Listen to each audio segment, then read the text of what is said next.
कालच्या सत्रामध्ये आम्ही शिवमहापुराणात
मग त्या ठिकाणी जे काही सामाजिक कार्यक्रम असतात, अखंड हरिनाम सप्ताह असो, अखंड शिवनाम सप्ताह असो, रामकथा असो, भागवत कथा असो, शिवकथा असो, सांस्कृतिक आणि धार्मिक असणारे कोणतेही कार्यक्रम असो, त्यामध्ये असणारे त्रुटी निर्माण करणारे आणि धर्म मार्गामध्ये अडसर निर्माण करणारे बरेच लोक असतात महाराज.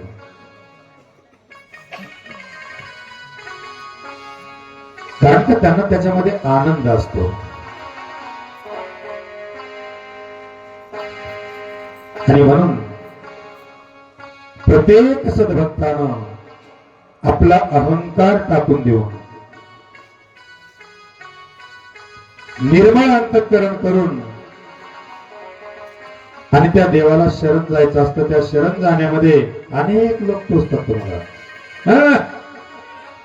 करून करून भागला, देवपूजाला लागला, चालला मंदिरात. एकतर आमचा हा माणूस कधी मंदिरात येत नाही, कधी सप्ताहात येत नाही, कधी शिवानुभव मंडपात येत नाही. आणि जर समजा एखाद्या लोकांनी जर टोकलं तर ते म्हणतो त्याच्यापेक्षा घरी बसलेला बरं. तिथून विनमुख होऊन जातो महाराज. आणि सज्जनो, भक्ती ही या ठिकाणी कर्मयोग, ज्ञानयोग, भक्तियोग आणि शिवयोग या रूपाची असणारी भक्ती आम्ही करणं महत्वाची. कारण का भक्तीमध्ये अवस्था पाहिल्या जाते. लक्षात ठेवा, ज्ञान मार्गामध्ये भक्तीमध्ये अवस्था पाहिल्या जाते, तर प्रपंचामध्ये व्यवस्था पाहिल्या जाते. लक्षात घ्या शब्दात. आम्ही एखाद्या वेळेस प्रपंच करू लागलो तर त्या प्रपंचामध्ये व्यवस्था पाहिल्या जाते. आम्ही जर म्हणलं पाटील चला आपल्याला यांच्याकडे प्रसाद घ्यायला जायचंय, तर पाटील म्हणतात त्यांचं घर कसं आहे हो, आपल्याला बसण्यासाठी चांगली जागा आहे का हो, आपलं असणारं आदरातिथ्य व्यवस्थित होईल का हो, आणि तिथे असणारा आपल्याला त्या प्रसादाचा चांगला स्वाद मिळेल का हो. प्रपंच हा व्यवस्थेचा भाग आहे, पण जो परमार्थ आहे तर तो परमार्थ अवस्थेचा भाग आहे.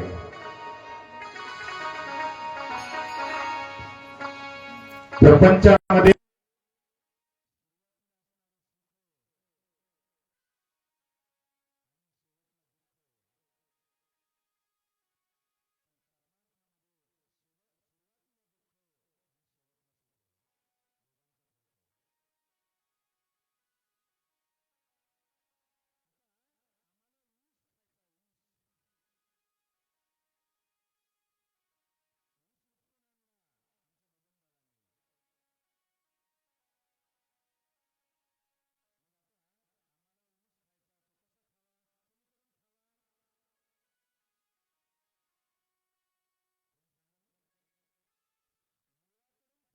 का शेंड्याकडून खात यावा.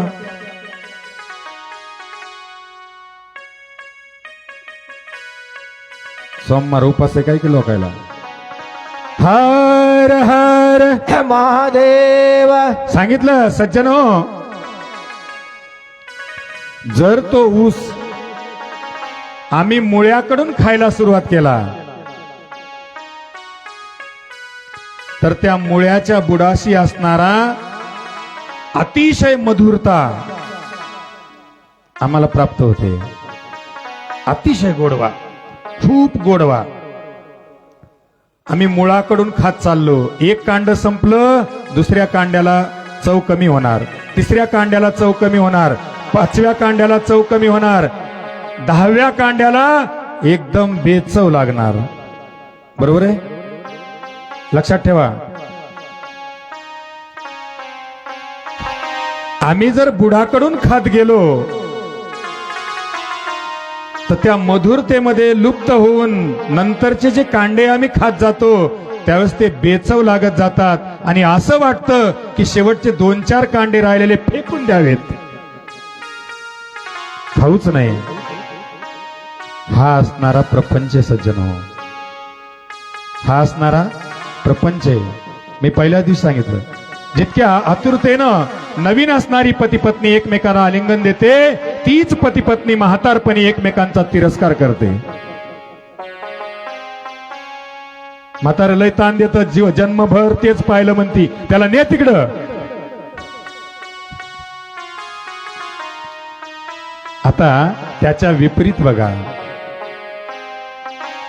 आम्ही शेंड्याकडून ऊस खात चाललो, एक एक कांड खात चाललो. सुरुवातीला आमच्या जिभेला चव कोणतीच नसते, म्हणून शेंड्याचं असणार कांड खाल्लं, त्याच्या अलीकडे आलो पुन्हा गोडवा वाढला, त्याच्या अलीकडे आलो पुन्हा गोडवा वाढला, आणि शेवटी मुळ्यापर्यंत गेलो.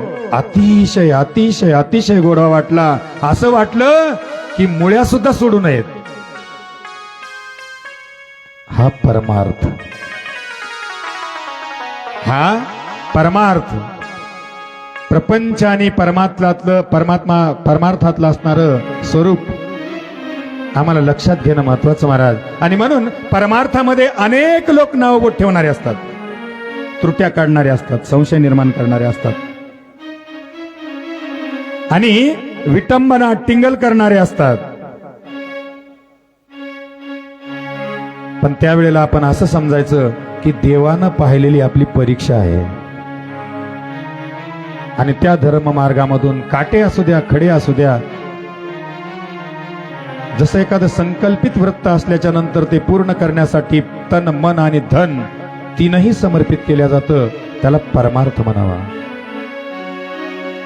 आणि जर त्या अर्धमार्गावरून जर माघारी सरकलं तर तिकडचंही राहत नाही आणि इकडचंही राहत नाही, मध्येच लोंबतं.